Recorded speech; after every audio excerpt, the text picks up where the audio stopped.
promised land, dahil ang ibig sabihin ng promised land, buhay.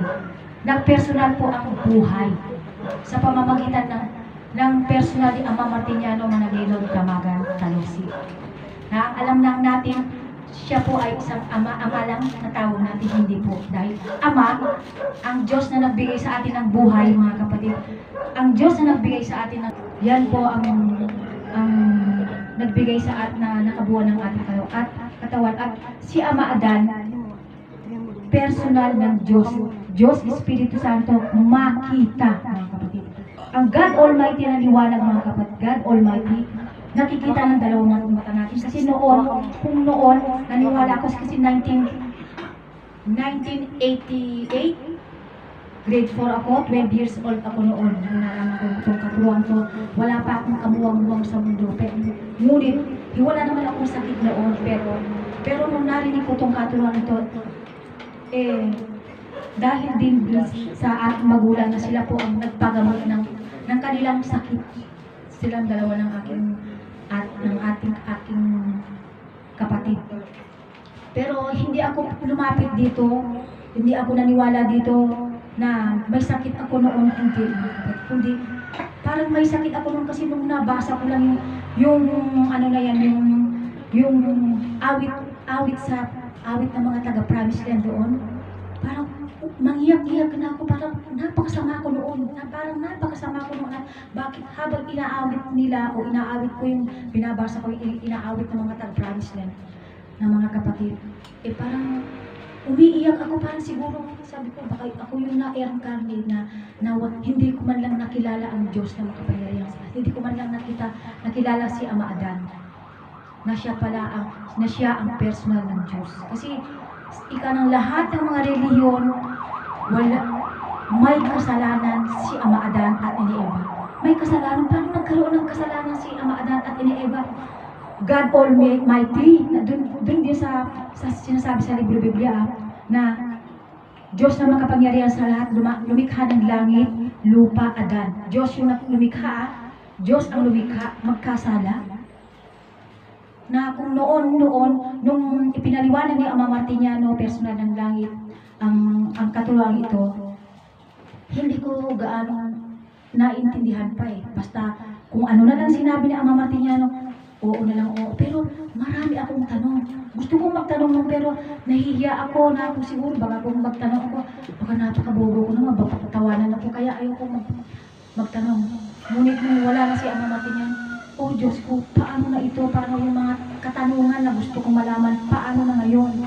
Kako, ngayon, mula noon, nung wala na si Ama Martiniano, wala ang personal niya,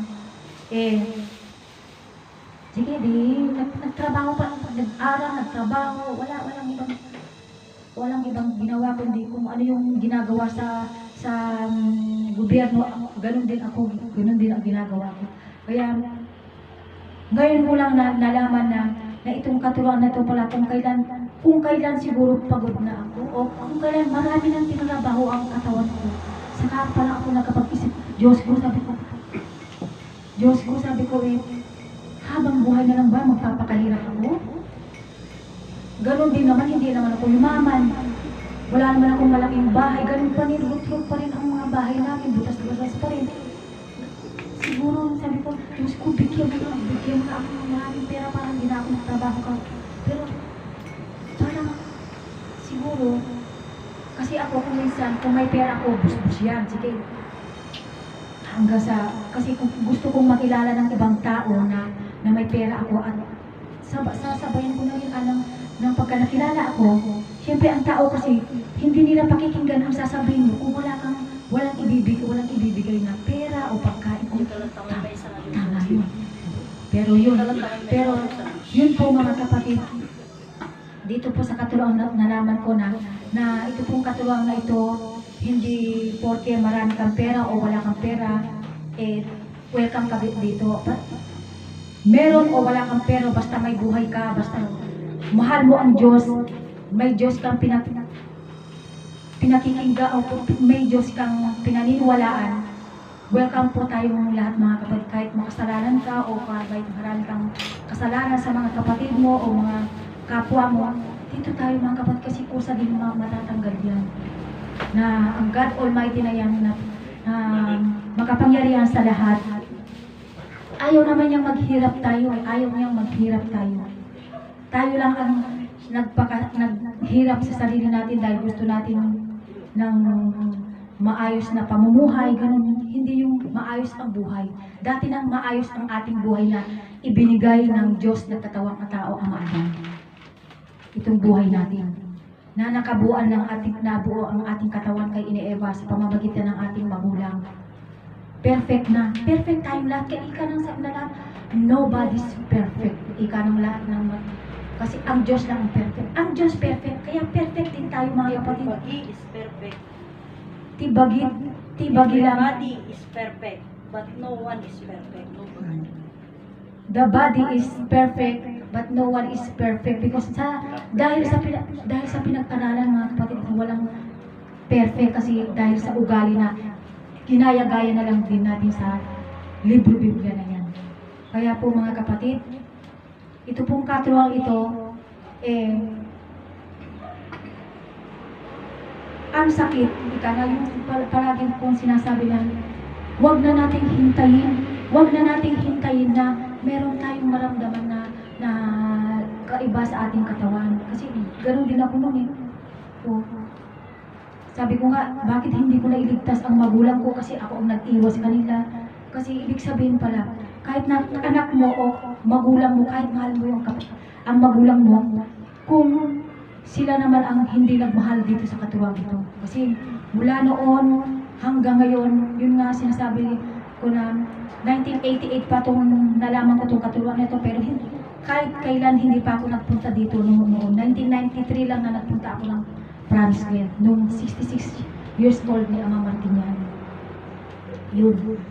At nung nalaman ko na ang buong katotohanan, pero yung maraming question na yun,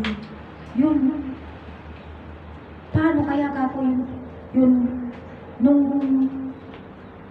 hindi ko nalaman pang katotohanan sa Promised Land, katotohanan na yun, pero meron pa akong question eh, kasi hindi ko ma-question kay Ama Martiniano kasi natatakot ako, nahihiya ako. Pero ngayon, dito sa Motherland, buti ka mo at nung ibinigay ko na ang makakaya ko sa pag-aalaga ko sa magulang ko na naalagaan ko sila. Pero sabi ko, Diyos ko, hindi ko naman nabuhay ang magulang ko. Gusto kong mabuhay sila. Kasi sabi ng isang ng ama ko, ayaw kong mabuhay, sabi niya. Pero ang tagal bago siya namatay. Kasi ayaw ko nang mabuhay, sabi niya. Pero hindi pa rin siya namamatay. Pero ang nanay ko, gusto niya,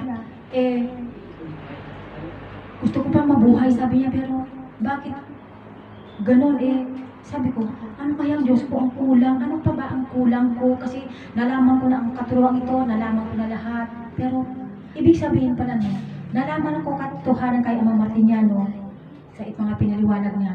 Ngunit may kahulugan pa pala mga kapatid. Kasi kung kilala na natin talaga ang makapangyarihang Diyos, kahit naniniwala na dito sa katuruan ito, bakit mayroon pa rin namamatay? Kasi yun yung naunawaan natin kay Ama Martiniano. Sabi nga niya, di ba, palagi niya sinasabi niya, agamiris kayo, umunawa kayo, sabi sa Tagalog. Kasi agamiris, yung lahat ng mga itinuro ni Ama Martiniano, yung mga sinabi niya, itinuro niya o ipinaliwanag niya, amirisin tayo pa. Unawain pa muna natin kagaya ng God Almighty, Diyos.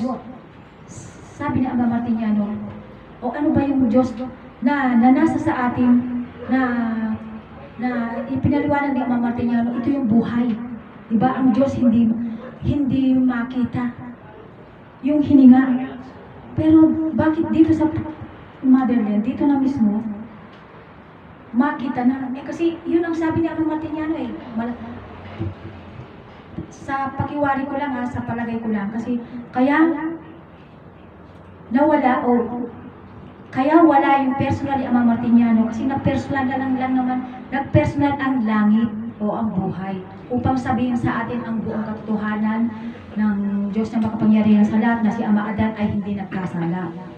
Ngunit, kung siguro, sabi ko, kung siguro na alam na natin ang katotohanan, kako, baka hindi pa kaya nalaman ang buong katotohanan. Sabi ko, dapat wala na namamatay ka. Yun po mga kapatid. Pero, ito pala mga kapatid, itong katuruan nito, hindi porke nandito ka na, wala na kamatayan mo, hindi ka na magkakasakit. Kundi, ito po yung unawain nating mabuti itong katuruan na ito na siya din ang magliligtas o magpapagaling din sa ating sakit ng katawan. Kasi ang kasakitan, kagaya ko, kung nasobrahan akong trabaho, kasi puro pera lang yung ginagawa, o ang gusto mong laging kumikita na lang, o di magkasakit ka. O, sa pagkakasakit mo na yan, masasabi mo na bibigyan ka ng parang pagsubok ba sa'yo na, o ano bang pipiliin mo? Doktor ba o ang Diyos? Sino ba ang mas pagkapangyarihan? Diyos ba o doktor? O di ba sabi naman ni Ama, huwag na kayong magpaaral. Ang doktor, sabi ika niya, Doktor Poison. Bakit Doktor Poison? Doktor kasi nagpa-opera ang isang tao, nagpa-opera siya. Tinanggal na nga ang isang paa niya. Opera. Hindi ka naman ooperahan kung wala kang pera. Opera, Doktor Poison. Pagkalipas ng ilang buwan o ilang taon, mamamatay din naman kasi may uncle akong ganyan. Kasi nasobrahan siya ng gamot din. Siyempre naputol na yung ano niya, o nawala na siya ng pag-asa kasi putol na, o hindi na siya lumalabas. O yun po mga kapatid. O diba? O kung dito sa katuruan ito, awa ng Diyos mga kapatid, kasi mula nung 1988, grade 4 ako, ay hindi ako umiinom ng gamot. Na sa ika nga, kasi first year high school ako noon na mayroon daw akong sakit sa puso. Pero maawa ng Diyos, mapagmahal ng Diyos, dahil ito lang katuruan ito ang inisip ko talaga ito, kasi alam kong ito ang tama talaga, ito ang tama kahit anong mangyari. Meron ka dyan ng mga pinsan namin, yan si Aida na yan, si Adelaida na yan, Satanas yan kasi hindi pumupunta ng simbahan. Ano naging Satanas? Kilala niyo ba ang masanta Satanas? O hindi po mga kapatid, dahil sa katuruan ito mga kapatid, ito po yung magbibigay sa iyo ng daan. Kaya nga si Adan, siya po ang daan sa kaligtasan sa mga kapahamakan o sa sakit para sa buhay na walang hanggan at walang hanggang kaginhawaan natin lahat. Diba? Yung sinasabi ni Ama Martiniano na babalik yung mga nauna na umalis, kasi kagaya ko din na parang mula nung wala din. Paano tayo ililigtas ni Ama? Yun po mga kapatid, iniligtas tayo ni Maa-Adan sa pamamagitan ng pakikinig natin dito sa katuruan ito mga kapatid. Makinig at magtiwala dito sa katuruang isang Diyos, langit, lupa, Adan. Adan na hindi ka nagkasala, Adan na galing sa salita, Adan na personal ng Diyos. Yun, sa pamamagitan ng pakikinig natin, unawaan natin, tanggapin natin. O at, di ba, naniwala na tayo. Hindi na yun ang last na pagtitiwala natin para maligtas tayo. Siyempre, ang katawan natin o ang isip na natin, linisin na natin ang isip natin hanggang sa ugali na natin, kasi kung hanggang sa nandito pa rin tayo, hanggang andito yung katuruan ito na pinaniwalaan natin. Gaano kahalaga yung katuruan na yun? Yun po ang kahalagan sa atin, ang kahalagan ng katuruan ito sa atin para nasa ganun maligtas tayo sa kapahamakan para sa buhay na walang hanggan at walang hanggang kaginhawaan natin lahat. Paano tayo liligtas ng katuruan? Yun po mga kapatid, inililigtas tayo ng katuruan ito sa pamamagitan ng pakikinig, pangunawa, at gawin mo ang disiplina sa iyong sarili. Kasi kahit na may katuruan ka, kung wala ka rin disiplina sa sarili mo, o ginagawa mo pa rin, o mag-overtime ka, o umiinom ka pa rin ng alak, magsobra ka pa rin ng pagkain, pagkamaraming pagkain, o yung ugali mo, pinag-usapan ka na, uy, bakit ganito eh? Nasa katuruan naman, pero ang ugali naman eh. Siyempre, unti-unti mo na din siyang aalisin kasi para maging Hindi, perfect ka. gaano kahalaga yung katuruan? Gaano Sabi mo kahalaga? kanina pakikinggan, ano yung pakikinggan namin? Parang ikaw ngayon, nagsasaysay ka ng katuruan. Anong pakikinggan namin sa'yo na napakahalaga para maligtas kami? Yun po mga kapatid, napakahalaga nitong katuruan na ito na kailangan nating pakinggan kasi ito po yung kagustuhan ng Diyos na ayon sa Kanya. Ang kahalagahan sa atin, yung maligtas nga tayo sa kapahamakan para sa buhay na walang hanggan. Nang walang hanggan kasi walang nakaalam sa makapangyarihang Diyos na naging langit, naging lupa, naging Adan. Ang kilalanin natin, ang pinagmula natin, Diyos, nagkatawang tao, si Ama Adan. Yun. Mahalaga sa atin ito para kung gusto mong mabuhay ng walang hanggan, makinig ka, unawain mo, at intindihin mo, at ibantog mo rin, hindi itatago mo. Ibantog din natin. Kasi yun ang naayon sa Diyos, yung nga sabi ni Ama Martiniano na, tulungan niyo si Ama, dito ka sa katulungan ito na ibahagi din yun ninyo sa mga kapatid niyo kasi lahat ng tao magkakapatid. O, di ba? Yun po ang kahalaga ng katulungan ito. Meron pa, isa pang kahalagahan. Dito sa katulungan ito, kahit wala kang pera na pampagamot, ayun, magtiwala tayo sa Diyos na makapangyarihan sa lahat. O di ba, kung naniwala tayo sa God Almighty na makapangyarihan siya, makapangyarihan din tayo. Paano yung kapangyarihan na sa atin na siya din makakaalis makakatanggal sa ating bunga ng kasalanan ng mga sakit. O di, bawasan na natin kung ano lang yung dapat na hindi tayo mag-overtime sa pagtatrabaho para kumita ng pera o hindi, kahit hindi man kumita ng pera, pero wag lang sobra sa trabaho o sobra yung mga sinasabi mo hindi maganda na hindi na naaayon sa Diyos, wag nang gawin. O, di ba?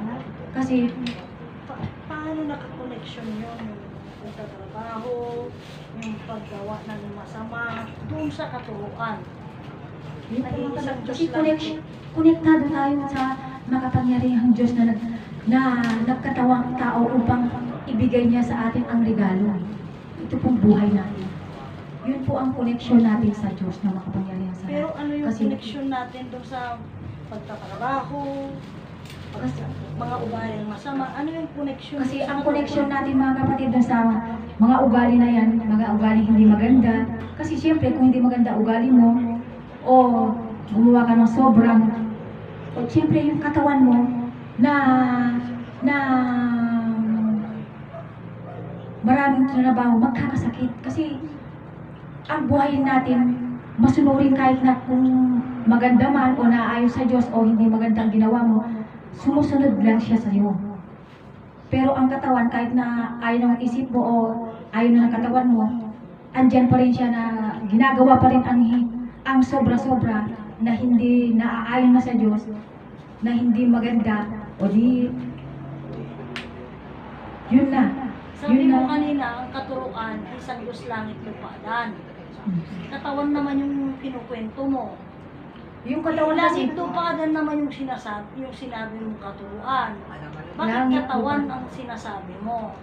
kasi mga kapatid, ang katawan kasi, hindi naman tayo makapagsalita kung wala ang buhay natin. Kasi katawan, kasi kahit may katawan tayo kung wala naman tayong buhay, o hindi natin masabi ang gusto natin kasi Oo nga, may pero buhay. ang sinasabi mo kanina, yung katuruan, isang Diyos langit lupadan. Pero ang kinukwento mo, yung katawan. Wala ka namang sinabi, langit, katuruan, isang Diyos, langit, lupa, adan. Wala naman yung katawan dun na. Bakit katawan yung kinukwento mo? Kasi mga kapatid, ang katawan kasi na langit ay yung lupa, di ba? Ang lupa na pinagmulan ng ni Ama ni Eva galing sa lupa at nabuo ang ating katawan sa pamamagitan ng ating ina. O, kasi hindi naman tayo makagalaw kung hindi nabuo ang ating katawan. na siya ang na tayo ay may buhay. Diba? Oh. Kasi ang katawan, hindi naman tayo makapagsalita kung wala tayong katawan. Oh, at ang langit na Diyos Ama, na siya itong buhay natin, lupa na Diyos Anak, na siya itong katawan natin. Na Adan na Diyos Espiritu Santo, na siya ang nagbigay na sa ating buhay. Hindi Diyos mismo ang nagbigay sa atin ng buhay, kundi Diyos na katawang tao muna siya bago niya maibigay ang ating katawan. Sa pamamagitan ni Ama Adan at Ina Eva na buo ang ating katawan kay Ina Eva. Sa ating ina. O diba? Nasaan doon ang haka-haka o biro? Yung sinasabi na biro, hindi biro, kasinungalingan ka. Paano naging kasinungalingan yung God Almighty na liwanag na nakikita ng dalawang mata? Na siya ang nagbigay na sa atin ng buhay, na naging langit, na siya itong buhay natin sa pamamagitan ni Ama Adan na nagbigay sa atin, sa pamamagitan ng ating magulang, ng ating ama, nakabuuan ng ating katawan na si Ina Eva. Haka-haka o biro-biro ba yun? Hindi po mga kapatid. Si Ama Adan ang personal ng Diyos, kasi sinasabi namin hindi nagkasala si Ama Adan kasi siya ang personal ng Diyos. Magkasala ang personal ng Diyos, hindi po mga kapatid. Dahil siya ang the only one na katawan ng Diyos. Templo, ehemplo, mostra ng Diyos. Templo siya dahil ang Diyos na katawang tao sa katawan ni Ama Adan. Ehemplo po siya na siya po ang ehemplo sa pagpapamilya silang dalawa ni Ina Eva. Mostra na mukha ng Diyos. Kasi ang Diyos mga kapatid ay hindi siya bagay o hindi siya tao. Kaya nagkatawang tao muna siya o naging langit o naging buhay. Ano yung buhay na yan? Buhay na nagpersonal siya si Ama Adan. Naging lupa sa personal ni Ina Eva. O, nagpamilya sila. O paano sila nagkasala doon? Hindi. Kasi kung dyan lang tayo sa libro Biblia, ililigaw talaga tayo dyan. Kasi doon na nga kay Ama Martiniano nung una, sinabi niya katotohanan. E di mas lalo na dyan sa libro Biblia na ang daming sinabi dyan na ito ang salita ng Diyos. Doon pala sa salita ng Diyos o Holy Bible, mali na eh. Salita ng Diyos, ang Diyos na makapangyarihan sa lahat. Hindi siya magsasalita kasi salita siya. Salita siya. Ngunit, ang Diyos na makapangyarihan sa lahat, na siya ang salita na yan, nagkatawan tao sa pamamagitan ng personal niya si Ama Adan. Hindi si Jesus Christ o hindi kung sino mang Diyos diyan. Walang ibang Diyos na kauna-unahan sa lahat na siya ang personal ng Diyos, si Ama Adan mga kapatid. Kaya sinasabi namin sa inyo ito, hindi po ito biro. Hindi kami nakikipagbiruan sa inyo kasi ito po ang buhay at katawan ng Diyos na makapangyarihan sa lahat na nakabuuan ng ating buhay at katawan. Ama Adan at Ina Eva o ang ating mga magulang. O diba? Hindi yung kung hindi ka ron na naniniwala sa libro Biblia, wala ka mga satanas kayo kasi hindi kayo nagtitiwala sa Diyos yan eh. Paano naging Diyos? Isang bagay, gawa-gawa lang ng tao. Yan ang tunay na gawa-gawa lang ng tao. Pero ang Diyos na makapangyarihan sa lahat, siya yung liwanag, ayaw mo, yung liwanag na yan, na siya yung araw na yan, na siya din mismo si Ama Adan, na hindi lang natin nakikita ang mukha ni Ama Adan kasi bumalik na siya sa kagagawan niya. Kasi inayawan natin lahat eh, nung unang panahon hanggang ngayon. Pero ngayon hindi na sa akin. Kasi nandito na ako ngayon na nakikita ko ang Diyos na makapangyarihan sa lahat, siya yung liwanag na nasa akin. Ito pong regalo niya. Na palagi kong nakikita, palagi kong kasama saan man ako magpunta, gumawa man ako ng mabuti o masama, kasama ko. O, diba? O, yan ba haka-haka, yan God Almighty na liwanag? Haka-haka, nakikita. nararamdaman natin ng balat natin pagka mainit ang nararamdaman natin. At nararamdaman natin ito yung buhay natin na binigay ng Diyos sa atin sa pamamagitan ni Ama Adan. O haka-haka ba yun? Biro-biro lang yung itong buhay natin. Hindi po mga kapatid. Lupa na tinatapakan natin, biro-biro, nakatapak tayo, biro-biro. Hindi po mga kapatid, kung wala ang lupa, hindi na buo ang katawan ni Ina Eva, ang inang lupa. Oh. Si Ama Adan na personal ng Diyos, haka-haka. Paano naging haka-haka? Kasi sabi nila, si Ama Adan ay namatay. Hindi po mga kapatid, kasi kung namatay si Ama Adan at hindi na pamilya, o di wala tayo ngayon. O Diyos, katawan ng Diyos si Ama Adan, mamamatay. Yun po mga kapatid. O hindi haka-haka, hindi biro-biro. Ito mga kapatid. Ang tunay na haka-haka o nanlilang sa atin, nangligaw sa atin, ang libro Biblia, kasi andun lahat yung mga kasamaan, holy ka ika niya. Banal yung libro Biblia sa salita ng Diyos.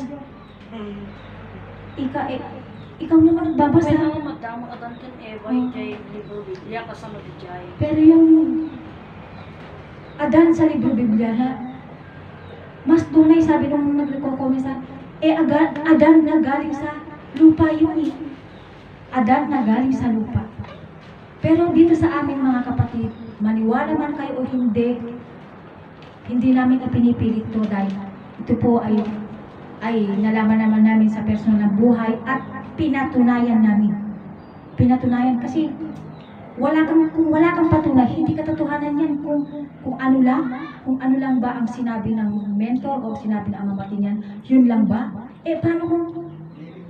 Paano kung sasabihin niya, Diyos, ganun lang, o hindi na nakita? Hindi ba natin, siyempre hahanapin din natin ang prueba. O, diba, ika nga ng kapatid natin na, halimbawa, sasabihin ko, mag-uusap kami dalawa, sasabihin ko sa kanya na meron akong 1 billion dito, maniniwala ba siya? Kung hindi ko naman sasabihin sa kanya, kung hindi ko naman ipapakita sa kanya? O diba, hindi mga kapatid? O, to see, itong katuruan ito, to see is to believe. At hindi nakikita. To see is to believe. O God Almighty, nakikita. O, nakikita ng dalawang mata. At hindi nakikita. Ano yung hindi nakikita? Itong buhay natin, nakikita ba natin ang buhay natin? Nakapunta ba tayo kung wala na tayong buhay? O diba? Pagka nagsasalita ako, hindi nyo na nakikita yung sinalita ko, yung sinabi ko, kundi hindi nakikita. Ang Diyos ay nakikita, siya liwanag. Ang Diyos ay hindi makita, na yung niligalat sa ating makita. Ito yung tayo nag-personal sa ang Diyos ay tayo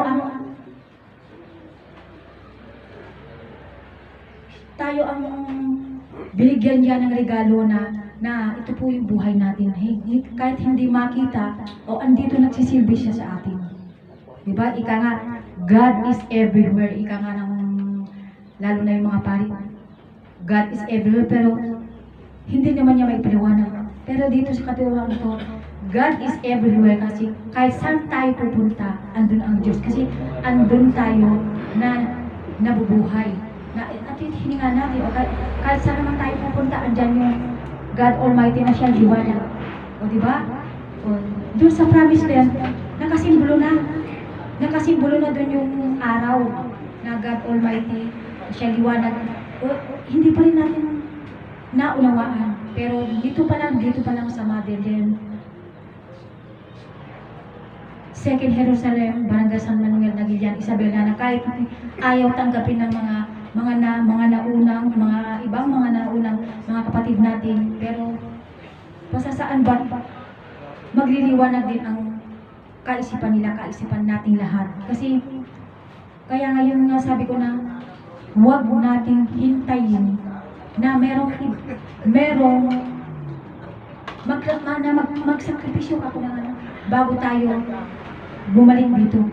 Kasi ako hindi naman sa pero hindi sa sakit ako pumunta dito, kundi sa siyempre nung nabasa ko kasi ang awit noon, Parang ang sakit, parang napakasakit. Yung siguro na reincarnate sa atin na tao, hindi niya nakilala rin ang Diyos na kagaya